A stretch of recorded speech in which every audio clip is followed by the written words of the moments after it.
El siguiente programa es categoría M, para muñequitos.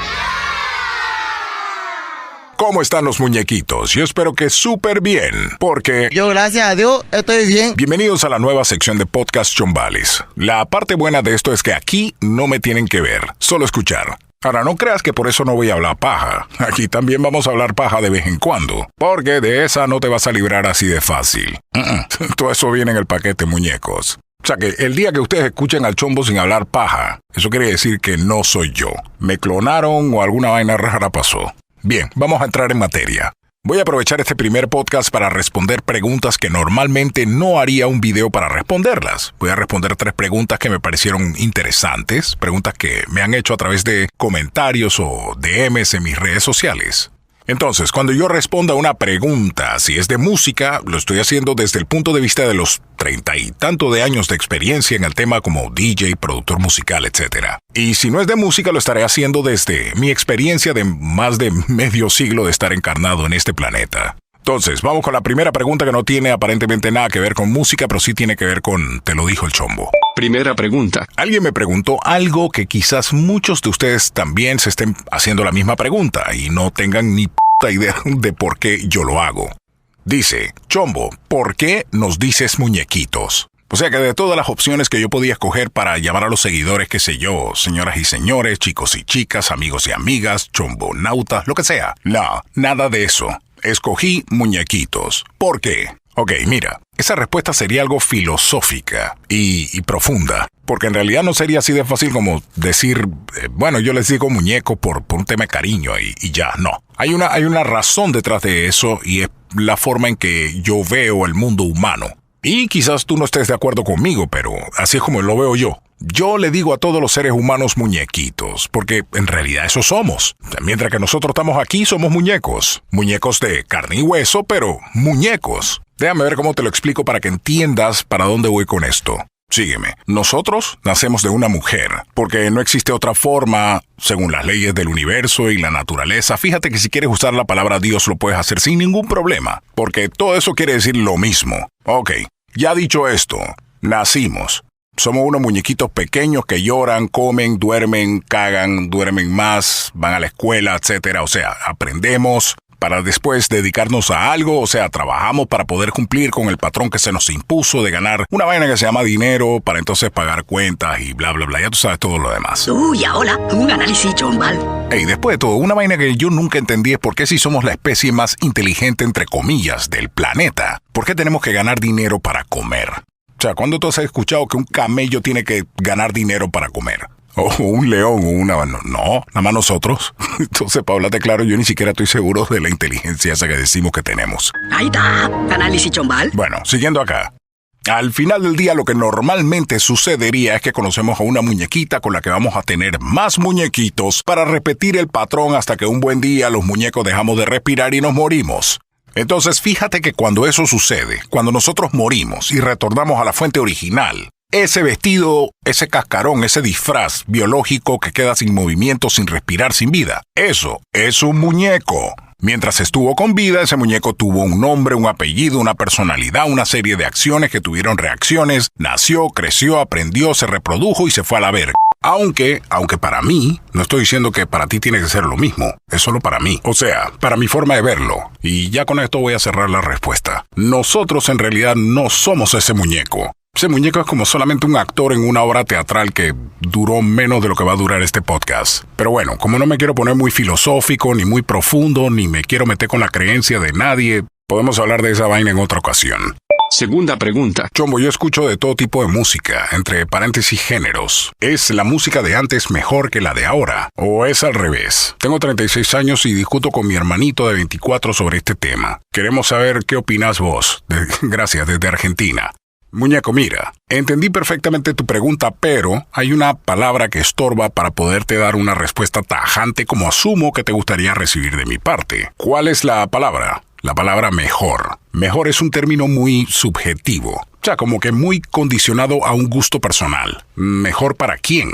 Ya sabes que en temas de gustos nunca se llega a una verdad absoluta. Porque, ¿cómo tú le puedes decir a una persona que le gusta la ropa negra que fuera mejor que le gustara la ropa blanca? Tú no puedes hacer eso, muñeco. quién es uno para decirle a otra persona lo que le tiene que gustar. Pero de todos modos te voy a dar ciertas diferencias que existían en la música de antes en comparación a la música de ahora, que quizás no responda directamente la parte esa de mejor, pero sí te puede dar una idea de por dónde anda la vaina y de ahí tú sacas tus conclusiones. Lo primero es que tendríamos que dividir la música de ahora en dos segmentos. El segmento mainstream, o sea, lo que es considerado popular y es promocionado altamente por las plataformas y usualmente viene de una cantidad limitada de grupos o artistas, que son los que mantienen económicamente a las corporaciones que se dedican a eso. Y el otro segmento sería la no mainstream, la que básicamente es independiente y no cuenta con el apoyo de los algoritmos, ya que no forma parte de ninguna de las tres corporaciones que se han encargado de monopolizar este rubro. En este segundo segmento, o sea, el independiente, la exposición que tiene la música de esos artistas o bandas va a depender mucho de la base de fanáticos que tengan o que hayan ido construyendo en redes sociales. Por ende, que hayan logrado meter en sus canales de YouTube, Spotify, etc. Entonces, ¿a qué voy con todo esto? Que de salida tu hermanito de 24 años que es quien asumo que dice que la música de ahora es mejor, debería estar al tanto de que mejor música no tiene nada que ver con mejor promocionada. O sea que una canción hoy día no tiene que ser la mejor para que la escuches en todas partes y te dé la ilusión de que es un exitazo, o digamos que en realidad llega a ser un exitazo por un periodo de tiempo muy corto, debido, claro, a la promoción excesiva que tuvo. Y por otro lado, te puedes encontrar una canción muy buena de un grupo o artista que jamás habías escuchado antes, y la llegaste a conocer porque alguien te la recomendó y ese alguien no es YouTube, ni Spotify, ni Apple Music, ninguna plataforma, simplemente un fanático, un amigo, un primo, quien sea. Ese es el escenario hoy día, tenemos eso por una parte. Vamos con la música de antes. La música de antes pasaba por un filtro distinto. Lo que pasa es que al no existir YouTube, ni TikTok, ni Spotify, ni redes sociales, o sea, los canales de promoción de hoy día, dependías exclusivamente de la radio, la televisión, o sea, los medios convencionales, o de comprar el producto físico y escucharla en tu casa. Claro, después de que la escuchaste en la televisión, la radio, en un bar, en una discoteca, en cualquier lugar público. Eso quiere decir que la promoción estaba a cargo de esos medios convencionales y de ahí las opciones no eran tantas como hoy día, porque antes era casi imposible tener éxito en el escenario independiente. O sea que si no te sonaban o promocionaban en esos medios, no tenías acceso al público. La gente no sabía ni quién carajo tú eras ni qué música hacías. Tenías que prender una vela para que un ejecutivo de una discográfica escuchara tu demo y le gustara, para que te firmaran y empezaran a meterle dinero y promoción a tu música. O que cantaras en una banda, en un evento privado y ahí habían ejecutivos de la industria discográfica y le gustó a uno y se te acercó para citarte a una audición o lo que sea. Y debido a eso, terminas metido en un contrato discográfico. Si eso no pasaba, bueno, vete a vender limones en un semáforo o no sé. Seguimos en las mismas. Nada de eso tiene que ver aún con lo de cuál era mejor. Ahora, aquí sí vamos a entrar en una diferencia entre la música de ahora y la de antes, de que dependiendo de tu forma de ver las cosas puedes llegar a una conclusión. Debido a los métodos de grabación y producción musical de antes, los que la ejecutaban, o sea, los músicos o cantantes, usualmente tenían más habilidades musicales. O sea que eran mejores ejecutores, como la música en vivo. Para la música en vivo necesitas ser un buen ejecutor, porque en vivo no tienes la conveniencia de poder decir, bueno, me equivoqué, vamos a grabar eso de nuevo, lo que sea. No, en vivo es en vivo. Mira, te voy a dar un ejemplo. Si estamos hablando de los años 80, la forma en que se grababa la música era análoga, o sea, en cinta. Con la tecnología del multicanal, los músicos podían grabar por separado, o sea, en tiempos diferentes. Digamos que la canción está grabada, pero falta la gente de los vientos o trompetas, etc. Esa gente venía otro día al estudio y metían su ejecución en el tema, y después venía el man del teclado, etc. Pero usualmente se hacían en pocas tomas, o sea, pocos intentos. O sea que cuando ese metrónomo decía 1, 2, 3, 4, ahí va esa vaina, el músico ejecutaba. Y digamos que no le gustó. Bueno,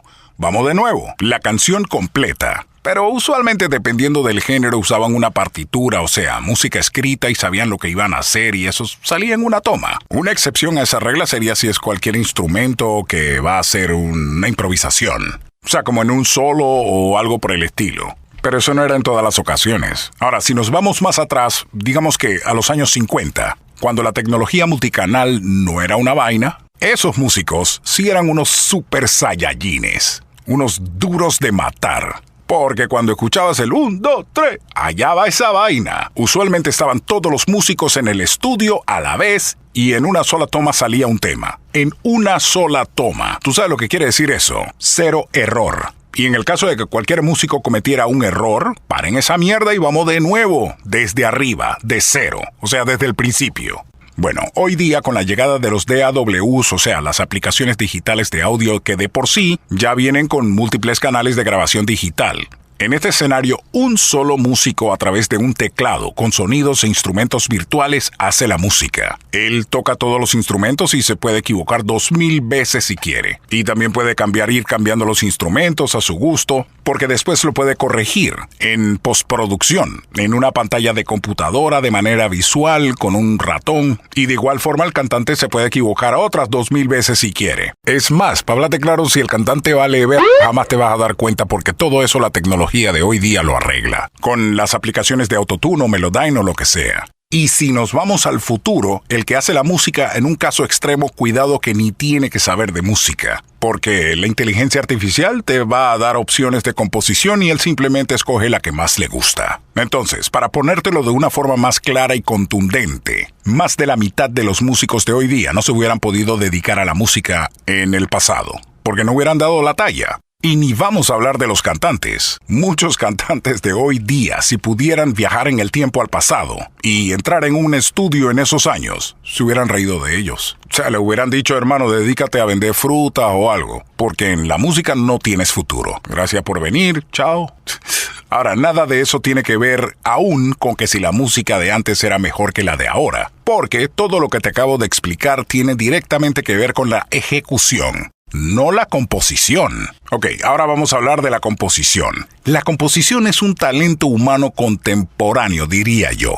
No se trata de antes ni de después, es creatividad pura. Componer una canción no tiene nada que ver con cómo sea ejecutada. O sea que aquí no tiene nada que ver la parte de que si el músico o cantante es más hábil. Hoy día has visto cómo vuelven a sacar versiones de temas que fueron compuestos hace décadas. Lo único que cambia es la ejecución, o quien la cante.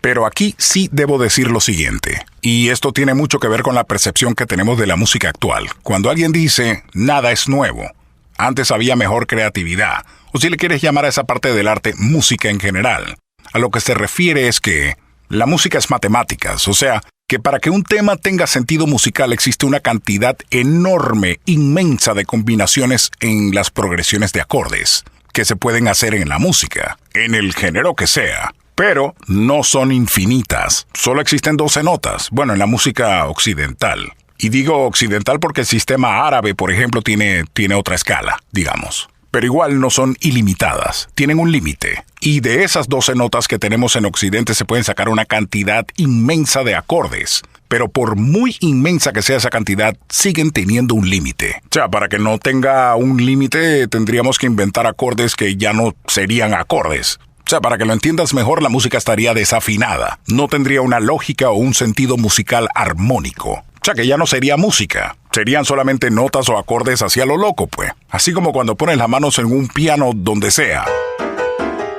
Y solo suena. Bien. Todo esto que te acabo de explicar, te lo explico porque en realidad lo que quiero decir es que en la música ya todo se ha hecho.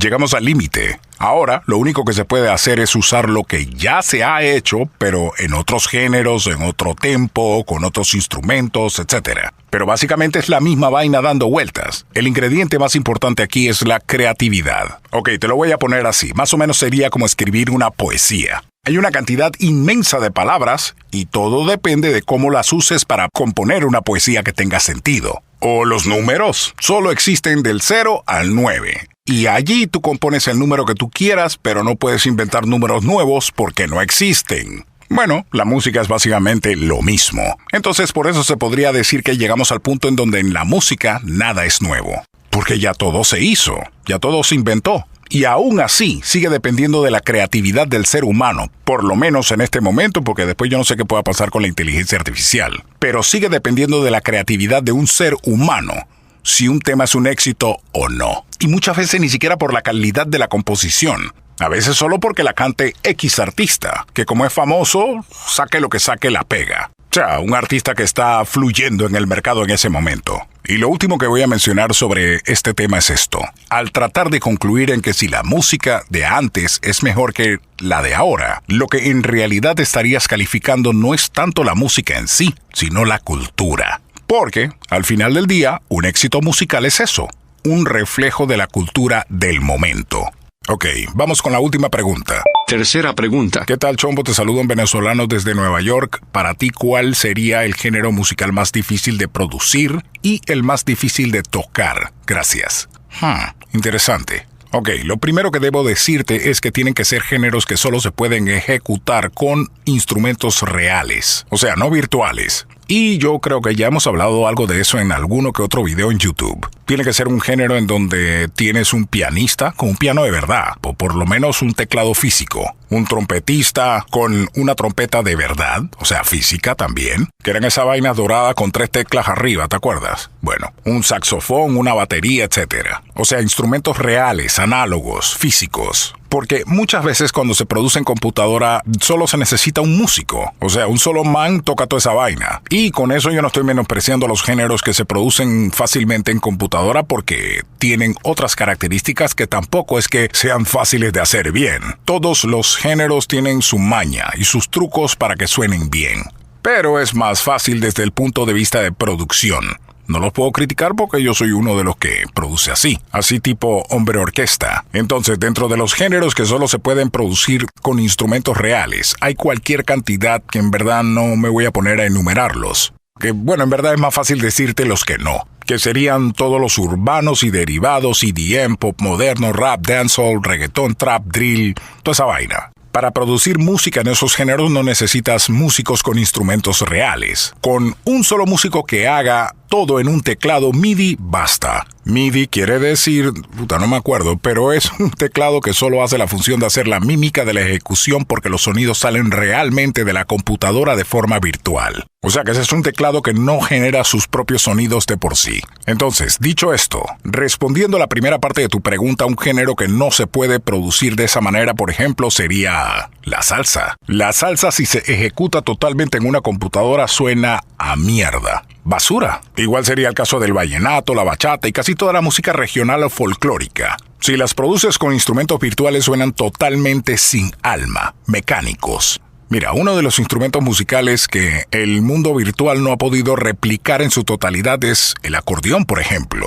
Existen, pero funcionan para adornar en el fondo o hacer ciertas figuras, pero no como el alma del tema, como lo exigiría el vallenato de Colombia, cierta música regional de México, la música típica panameña, el merengue ripiao de República Dominicana, etc. Esos son casos en donde es muy difícil que veas a un productor en una computadora tocando de manera virtual una pieza musical de esos géneros. Fíjate que te estoy hablando de la ejecución, no de la grabación. Grabar simplemente quiere decir que luego vas a reproducir lo que ejecutaste, porque quedó grabado. Y hoy día todo se graba en computadora, pero la ejecución es otra cosa. La ejecución es cuando ves a los músicos con sus instrumentos tocando en vivo en el estudio. Mira, por ejemplo, el rock. A nivel de producción y ejecución no es tan difícil porque en verdad son pocos instrumentos. El rock se trata de guitarras eléctricas, bajo, batería y ya. Y si quieres ponerte más pop o progresivo le metes un teclado. Pero ya. Pero eso sí, tiene su ciencia para que suene bien.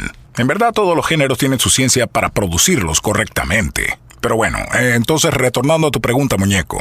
A mi parecer, el género más difícil de producir musicalmente sería como la salsa, o esos géneros viejos de los años 30, 40 de que Big Band y vainas así. ¿Por qué? Por lo complejo que es poner a sonar bien una orquesta. Con piano, trompetas, trombones, bajo, en la percusión, maraca, clave, timbales, toda esa vaina. No, y espérate, todos esos instrumentos llevan micrófonos. Menos el bajo o el piano quizás, pero lo demás no es de que, ya eso está dentro de la computadora y suenan bien. No. Ponle micrófono a cada instrumento y ecualiza esa vaina para que suene bien y mezcla los niveles para que suenen parejos y panea para que suenen en estéreo y un sonidista o ingeniero de sonido entiende perfectamente de lo que estoy hablando. O sea que ese es un trabajo serio para grabar y es peor aún para una presentación en vivo. Y el músico, esa es otra historia. Eso entonces me lleva a responder la segunda parte de tu pregunta. Para mí, ¿cuál es el género más difícil de ejecutar? Sería el jazz. Y más el progresivo. Ya esto no tiene que ver con producción en sí. pero sí con la ejecución. Porque cuando un músico de jazz dice que va a hacer un solo, o sea que es su parte en la canción de lucirse como músico, agárrate. Ahí no hay nada escrito, eso es improvisación pura y dura y todo dentro de un sentido musical coherente. O sea que estaríamos hablando de un músico que domina a la perfección su instrumento musical. La música, como ya les he dicho, es matemáticas. Pero hay estilos de jazz en donde 4 más 4 el músico te lo pone a que dé 9 y sigue sonando bien. Entonces, claro, con eso creo que puedes entender por qué el jazz no es mainstream o de corriente popular. Porque no es fácil de ejecutar. Y en verdad es más bien como música de ambiente, más que de fiesta. La versión de fiesta del jazz sería como la salsa, porque llevan más o menos el mismo principio en cuanto a los músicos que la ejecutan. Entonces, mi respuesta definitiva sería que el género más difícil de producir es la salsa en primer lugar y después de eso cualquier género que necesite una orquesta. ¿Por qué? Por lo complejo que es producir con una orquesta. Y el más difícil de ejecutar sería el jazz. Bueno, hasta aquí vamos a llegar por ahora con este podcast. Honestamente, agradezco mucho que me hayas dedicado estos minutos de tu vida. Sí, porque en verdad tú pudiste estar haciendo cualquier cosa, pero decidiste estar escuchándome hablar huevadas. Seguiré sacando más episodios de estos que no existen en mi canal de YouTube. Así que cualquier duda que tengas, me lo dejas en los comentarios y poco a poco iré respondiendo en estos podcasts chombales. Entonces, escucha lo que va a salir de mi boca. Si en este episodio aprendiste algo nuevo y te pregunten de dónde tú sacaste esa información, tú le hablas claro y tú le dices que te lo dijo el Chombo. Chao. Soy de arena, mar y sol, soy caribeño, soy ardiente de la